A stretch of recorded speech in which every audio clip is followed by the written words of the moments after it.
प्रिय प्रशिक्षणार्थियों, BSc, BA, BEd, fourth year integrated course Nirmal TT college की ऑनलाइन क्लासेज में मैं केपी शर्मा आप सभी प्रशिक्षणार्थियों का हार्दिक अभिनंदन करता हूं, स्वागत करता हूं। प्रश्न पत्र द्वितीय समावेशी विद्यालय बनाना, जिसके अंतर्गत आज मेरा 119वां वीडियो है, प्रकरण है, जिसमें पुनः मैं कईयों को रिपीट कर रहा हूं कि समावेशी शिक्षा में चुनौतियां एवं समाधान। जो समावेशी जो शिक्षा है, विद्यालय तो है ही है समावेशी विद्यालय, लेकिन समावेशी जो विद्यालय में जो शिक्षा दी जाती है या समावेशी जो शिक्षा है उसमें क्या चुनौतियां हैं और उन चुनौतियों का सामना किस प्रकार से किया जाता है, इसके अंतर्गत मैं आप सभी का ध्यान आकर्षित करता हूं। तो सार रूप में मैंने बताया है कि देख लिए, जो समावेशी शिक्षा में सबसे पहले नेशनल इक्विटी वर्किंग ग्रुप, जिसको न्यू जी कहते हैं, इन्होंने हर बच्चे को प्राथमिक शिक्षा की आवाज उठाई सबसे पहले। उसके बाद में centre for social activity and inclusion, जिसको CSEI कहा गया, इन्होंने वैश्विक अभियान में, इन्होंने जो वैश्विक अभियान था उस वैश्विक अभियान के अंतर्गत इन्होंने सबसे पहले स्कूल के जो स्कूल में और वैश्विक जो अभियान के तहत इन्होंने सबसे पहले जो शिरकत करते हुए हर बच्चे के लिए हर स्कूल में, प्रत्येक स्कूल में, हर बच्चे के लिए, प्रत्येक बच्चे के लिए, प्रत्येक स्कूल में उनके लिए स्कूल और सीखने के लिए, स्कूल में सीखने के लिए उनका हक मुहैया कराया जाए, इसकी आवाज उठाई थी सबसे पहले। और धीरे धीरे ये बढ़ते बढ़ते इसमें कई ऐसे सामाजिक और कई संगठन ऐसे जुड़ गए जिसमें ये एक अभियान के रूप में ये प्रारंभ हो गया।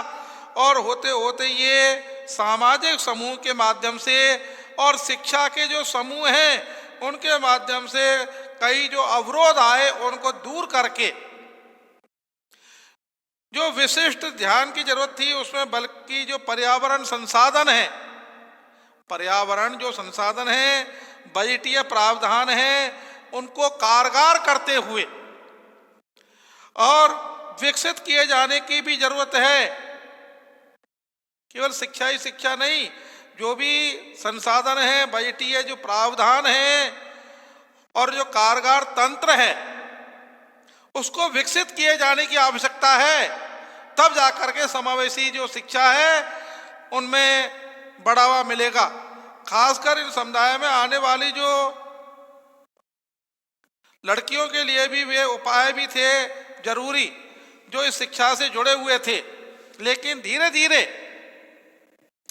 1 अप्रैल 2010 देश भर में लागू बच्चों को मुफ्त अभियान एक चलाया गया था, अनिवार्य शिक्षा, जिसको RTE 2009 के नाम से जाना गया। RTE 2009 मैंने आपको ये बता दिया, पढ़ा दिया पिछले उसमें, उसके नाम से इसको जाना गया था। इसमें जो शिक्षा संबंधी शिक्षा का अधिकार अधिनियम 2009, जिसको RTE, इसमें 6 से और 14 वर्ष तक के जो भी बालक है, हर बालक, प्रत्येक बालक, चाहे वो विशिष्ट हो चाहे सामान्य बालक हो, किसी भी प्रकार का बालक हो, लेकिन उन बालकों के लिए 2015 तक प्राथमिक जो शिक्षा है उसको पूरा कराना अनिवार्य है। उसको पूरा कराना बहुत ही 2015 तक लक्ष्य रखे गए थे। RTE 2009, जिसमें शिक्षा का जो अधिकार था 6 से 14 वर्ष तक के प्रत्येक बालक के लिए, हर बालक के लिए, चाहे वो कैसा भी बालक है, लेकिन बालक बालिका दोनों आ गए इसमें, और विकलांग, सामान्य बालक, दिव्यांग, विशिष्ट बालक, सभी बालक आ गए इसमें। तो ये मौलिक अधिकार की एक गारंटी करता है 2009 शिक्षा का मौलिक अधिकार। और संयुक्त राष्ट्र संघ द्वारा घोषित जो शताब्दी विकास जिसको लक्ष्य रखा गया था, इसको भी संयुक्त राष्ट्र ने 2015 तक प्राथमिक शिक्षा को पूरा करने का लक्ष्य था।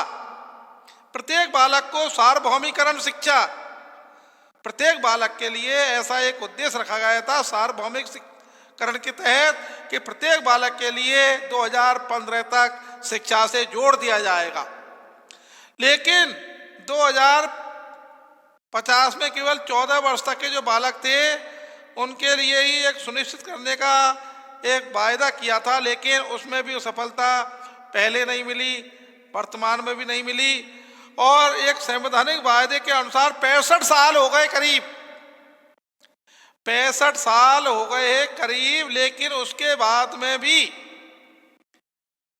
जो एक नेशनल फोर्स सर्वे के अनुसार 2014 में एक सर्वे हुआ था, उस सर्वे में 6 से और 13 वर्ष तक के जो बालक थे वो करीब 60 लाख बालक स्कूलों से बाहर हैं। अब तक 2020 में तो स्थिति और विकराल है, लेकिन मैं 2014 के आंकड़े बता रहा हूं आपको। उसमें 6 से और 13 वर्ष तक के जो बालक हैं, करीब 60 लाख जो बालक विद्यालय से बाहर हैं, स्कूलों से जुड़े हुए नहीं हैं। इतने करते हुए भी वो दूर हैं। इस समय कई ऐसे विरोधाभास हैं जिनके कारण नामांकित होने के बावजूद भी वो नियमित रूप से न आने पाए, केवल नामांकन के बाद में ही ड्रॉप हो गए, ब्रेकडाउन बीच में ही छोड़ देना। पढ़ना लिखना सीखना नहीं आता उनसे, और बच्चों की संख्या तक तो कई गुना ज्यादा है। लेकिन सर्व शिक्षा अभियान के तहत इस योजना को पुनः जोड़ा गया। सर्व शिक्षा अभियान के तहत इसके द्वारा सब पढ़े सब बढ़े। सर्व शिक्षा अभियान के तहत इसमें सर्व शिक्षा अभियान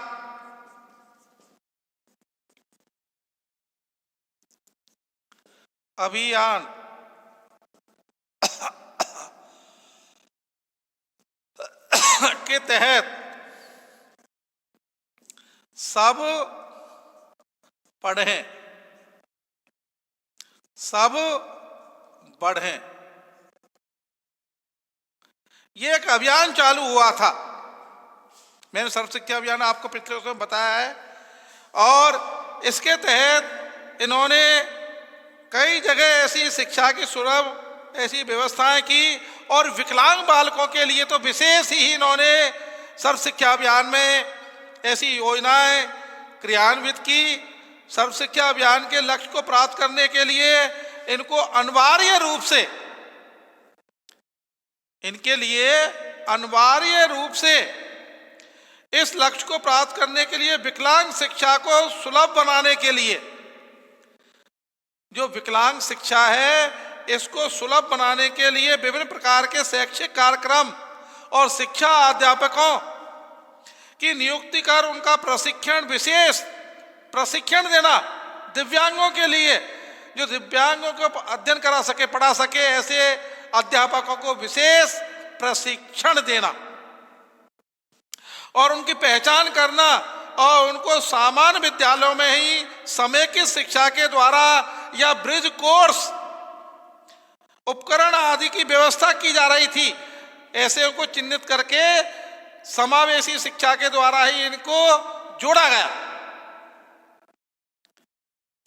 इसके बाद में भी देखिए, शिक्षा से कोई वंचित न रहे, कोई भी बालक शिक्षा से वंचित नहीं रहे, चाहे वो सामान्य बालक है, चाहे वो दिव्यांग बालक है, विकलांग बालक है। लेकिन इस विकलांगता की वर्तमान परिप्रेक्ष्य में भी एक साफ सहानुभूति पूर्वक दया आदि की भावना को लेकर इसको सर्वांगीण विकास के लिए इसको जब तक कि व्यक्ति और अध्यापक और संचालित जो कार्यक्रम है, व्यक्ति अध्यापक और संचालित जो कार्यक्रम हैं, उनका विकास तभी सकारात्मक होगा जब सकारात्मक दृष्टिकोण रखना आवश्यक है, तब सफलता मिलेगी। अगर नकारात्मक दृष्टिकोण है, सफलता मिलने का कोई प्रश्न ही नहीं। केवल आंकड़े दिखाए जाते हैं, आंकड़ों में कुछ है और वास्तविकता में कुछ है। जबकि शिक्षक समाज के एक सजग प्रहरी के रूप में, एक मार्गदर्शक के रूप में होता है शिक्षक, और उसकी मानसिक स्थिति विभिन्न होती है। लेकिन फिर भी जो दिव्यांग बालक हैं, विकलांग बालक हैं, उनके प्रति सकारात्मक सोच होनी चाहिए, न कि नकारात्मक। तो बालकों को शिक्षा ग्रहण करने का अधिकार है, चाहे कैसा भी बालक है, चाहे वो सामान्य बालक है और चाहे वो दिव्यांग विकलांग बालक है, सबको शिक्षा की और बालकों की मानसिक स्थिति और शारीरिक रूप से उनको सामान्य बालकों के साथ में ही एडजस्टमेंट किया जाए, उनको समायोजित किया जाए और उनको समेकित शिक्षा के द्वारा समेकित विद्यालयों में ही उनको शिक्षा दी जाए। इसके बाद में भी देखिए, विकलांगता सही जो ग्रसित है, अब वो कैसे बालक हैं जो विकलांगता से ग्रसित हैं, ये मैंने पिछले आपको बता दिया है। जैसे दृष्टिबाधित बालक हैं, जिनको कम दिखाई देता है, दृष्टिबाधित बालक हैं, ऐसे विकलांगता में आता है। ये भी एक सूरदास हैं, बिल्कुल अंधे, वो भी विकलांगता की श्रेणी में आते हैं। दृष्टिबाधित में कम दिखाई देना, एक आंख से दिखाई देना, और अंधों में दोनों आंखों से दिखाई नहीं देना, सूरदास की श्रेणी में आते हैं जो अंध। उसके बाद शारीरिक विकलांगता है अस्थि भंग, अस्थियों का, मांसपेशियों का टेढ़ा बुखला होना, हाथ पैर छोटे बड़े होना, पतले होना, मोटे होना, ये विकलांगता की शारीरिक दृष्टि में आता है, अस्थि भंग। मूक बधिर मानसिक न्यूनता वाले जो बालक हैं, जिनकी बुद्धि लब्धि औसत 20 से भी कम है, ऐसे बालक भी, मंद बुद्धि जो बालक हैं, वो भी मानसिक विकलांगता के अंतर्गत आते हैं। इन बालकों की शिक्षा की व्यवस्था शिक्षक को अपनी भूमिका संबंधित अध्ययन, उस विषय से संबंधित जिसको अध्ययन किया था, सोनी आरबीएल दत्त, सोनी आरबीएल दत्त, इसको यहां लिख देता हूं, Soni R B L Dutt, Soni RBL Dutt, इन्होंने इसका एक एवं गार्गी 2001 गार्गी जो पुरस्कार से इनको 2001 में, 10 में नहीं, 2001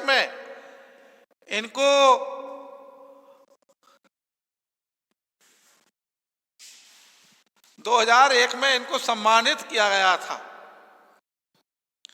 इस विश्वविद्यालय शिक्षा आयोग नई दिल्ली ने और माहेश्वरी 2004 में, माहेश्वरी 2004 में इनको भी सम्मानित किया गया था। इसके अंतर्गत दिल्ली विश्वविद्यालय के द्वारा, दिल्ली विश्वविद्यालय अनुदान आयोग के द्वारा। इसके बाद में यादव संगीता इसको 2003 में, यादव मतलब संगीता 2003 में इनको सम्मानित किया गया था। इनको इसके अंतर्गत सम्मानित किया गया था 2003 में। ये इन्होंने सर्व शिक्षा अभियान के तहत और इन बच्चों को, हर बच्चों को शिक्षा से जोड़ने के लिए इन्होंने बहुत अधिक प्रयास किए। तो इनमें कई चुनौतियां थी, कई समाधान हैं ऐसे जिनके बारे में इन्होंने अपने आप को बहुत ही इस शिक्षा से जोड़ा गया और इनके तहत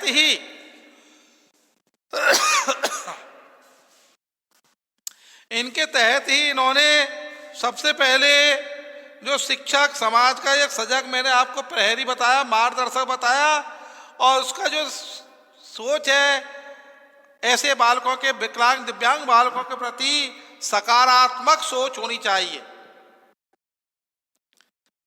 कैसी सोच होनी चाहिए? सकारात्मक सोच होनी चाहिए। सहानुभूति और दया, सहानुभूति और दया, इसको वर्तमान परिप्रेक्ष्य में इसको लागू किया जाए। उसके तहत इन अध्यापकों को ऐसे बालकों पर बहुत ही अपने आप को विशेष प्रशिक्षण के माध्यम से इनको शिक्षित किया जाए। तो देखिए, मैंने आपको इसके बारे में पुनः थोड़ा इसको संवैधानिक वायदे जो 65 साल में किए थे, वो वायदे पूरे नहीं हो पाए अब तक, और उन्होंने विभिन्न शैक्षिक जो जागरूक अभियान हैं इनको अध्यापक क्रिया एवं अपने परिणामों के आधार पर विभिन्न सुझाव दिए गए थे। फिर भी ऐसे बालकों की शिक्षा के लिए अनेक प्रकार के राष्ट्रीय, अंतर्राष्ट्रीय, गैर सरकारी संगठन कार्यरत हैं इसकी शिक्षा के लिए।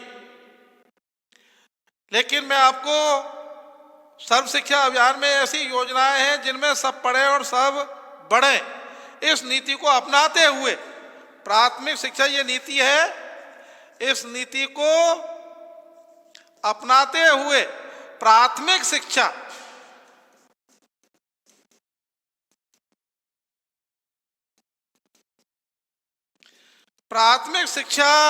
को पूरा कराने का लक्ष्य था। प्राथमिक शिक्षा पूरी कराने का इसके तहत, सर्व शिक्षा अभियान के तहत ये एक लक्ष्य था।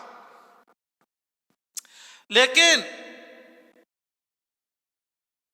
ऐसी दशा में जो विकलांग बालकों की शिक्षा है उसकी व्यवस्था करना संवैधानिक अभियान का भी लक्ष्य था। ये भी जो विकलांग दिव्यांग जो बालक हैं उनको भी इसमें सर्व शिक्षा अभियान के तहत ये भी एक चुनौतियां थी, और उन्होंने जो विकलांग बालक हैं उनकी व्यवस्था करना सिर्फ सर्व शिक्षा अभियान के तहत इस लक्ष्य को प्राप्त करने के लिए अनिवार्य हो जाता है कि सभी बालक, जो सामान्य बालक हैं वो तो है ही हैं, लेकिन दूर दराज के बालक हैं, विकलांग बालक हैं, दिव्यांग बालक हैं, उनको लक्ष्यों को प्राप्त करना बड़ा मुश्किल है।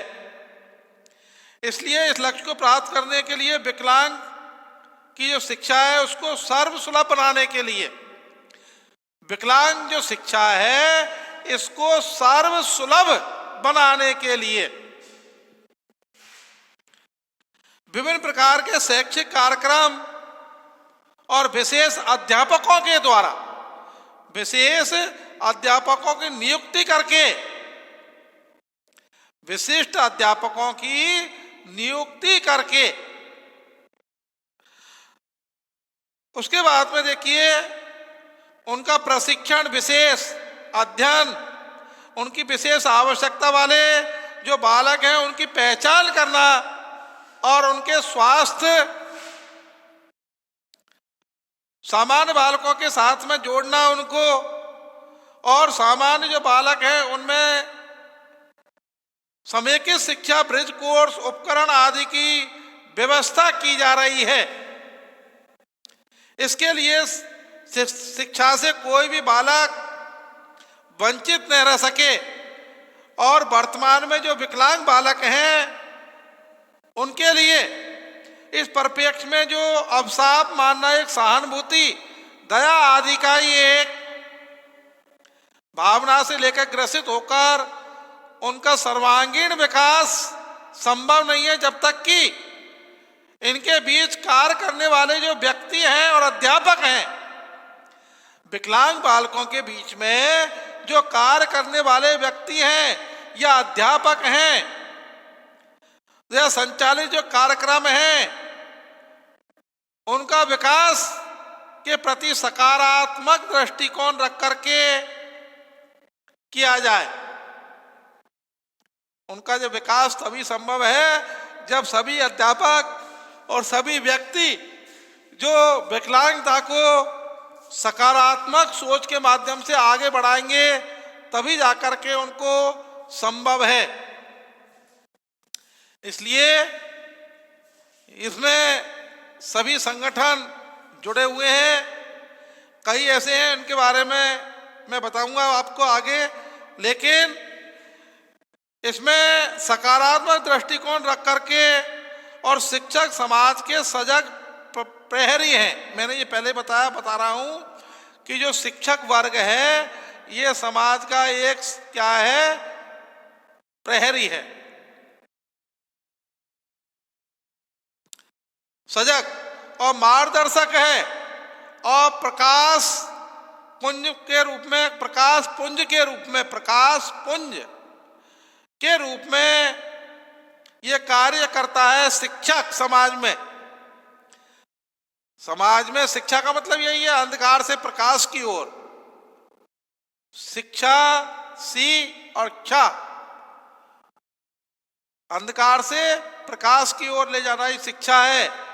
तो शिक्षक एक प्रकाश पुंज का कार्य करता है, समाज में एक मार्गदर्शक का काम करता है।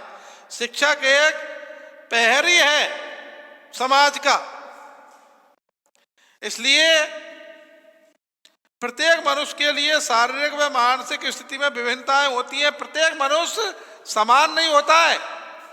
आपने देखा एक परिवार में ही 5 बहन भाई हैं, उन 5 बहन भाइयों में ही बड़ा अंतर पाया जाता है, उनमें ही समानता नहीं होती हैं, उनमें ही समानता नहीं होती है। 5 बहन भाइयों में ही अंतर पाया जाता है। इसलिए शारीरिक और मानसिक स्थिति सभी के समान नहीं होती है। कक्षा की तो बात ही अलग है, कक्षा में तो हर बालक की स्थिति अलग अलग है, लेकिन उद्देश्य एक है सबका, सर्वांगीण विकास करना। इसी प्रकार से आपने देखा होगा 4 बहन भाई हैं, उन 4 बहन भाइयों में ही मानसिक स्थिति, शारीरिक स्थिति, उनका व्यवहार अलग अलग पाया जाता है, समान नहीं है। परिवार के जुड़े हुए सदस्य हैं, लेकिन उनमें समानताएं, कुछ न कुछ तो असमानताएं मिलेंगी। चाहे माता पिताओं को कितने भी अनुशासित रखे, लेकिन उनमें असमानता तो अवश्य ही मिलेगी। इसलिए शारीरिक रूप से, मानसिक रूप से प्रत्येक व्यक्ति में विभिन्नताएं पाई जाती हैं, समानताएं नहीं होती हैं। लेकिन आधुनिक जो भारतीय शिक्षा व्यवस्था है उसके अंतर्गत वर्तमान में आधुनिक भारतीय शिक्षा जो व्यवस्था है उसके अंतर्गत विभिन्न प्रकार के बालक शिक्षा ग्रहण कर रहे हैं। देखिए, वर्तमान में जो भारतीय शिक्षा व्यवस्था है उसके अंतर्गत विभिन्न प्रकार के बालक अध्ययन कर रहे हैं। मैंने आपको बताया कक्षा 10, एक विद्यालय में कक्षा 10 है। अब एक विद्यालय में कक्षा 10 है, उसमें अनेक प्रकार के बालक होते हैं। मान लो 50 बालक हैं, 50 बालकों, हाँ उद्देश्य सबका एक है, कक्षा 10 पास करना, लेकिन विभिन्नताएं पाई जाती हैं। और विभिन्नताएं क्या होती हैं? पहली विभिन्नता है बालक और बालिकाएं। बालक बालिकाएं अलग अलग हैं। बालिकाओं में भी समानता नहीं होती है और बालकों में भी समानताएं नहीं होती है, विभिन्नताएं होती हैं शारीरिक रूप से और मानसिक रूप से। कई बालिकाएं तो बहुत होशियार हैं, टैलेंट हैं, कई कमजोर हैं, कई शारीरिक रूप से हष्टपुष्ट हैं और कई दुर्बल हैं। कई बालक तो बिल्कुल एकदम हष्टपुष्ट टॉपर है बिल्कुल पढ़ने में और उसमें, और कई एकदम बिल्कुल एकदम दयनीय स्थिति है उनकी, बहुत कमजोर हैं, एकदम कमजोर हैं। तो हर कक्षा का उसमें अलग अलग होता है और अलग अलग विभिन्नताएं पाई जाती हैं, शारीरिक रूप से और मानसिक रूप से। कोई मंद बुद्धि है, कोई सामान्य बुद्धि है और कोई प्रतिभाशाली है, कोई हष्टपुष्ट है, कोई दुर्बल है और कोई बालक, तो हर बालक में विभिन्नताएं पाई जाती है। वो विभिन्नताएं शारीरिक एवं मानसिक। देखिए, हाँ, शारीरिक एवं मानसिक।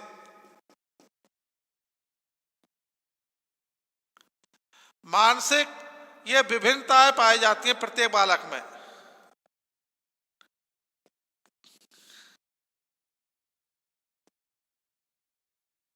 प्रत्येक बालक में पाई जाती है, चाहे कक्षा एक है,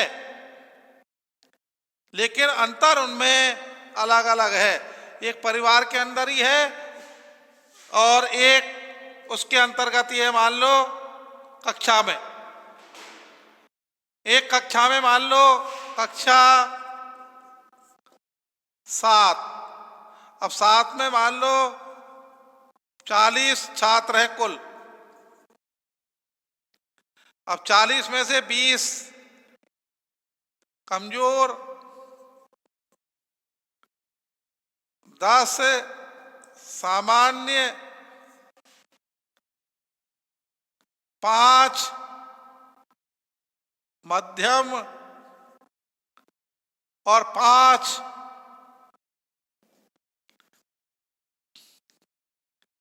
इस प्रकार से ये बालक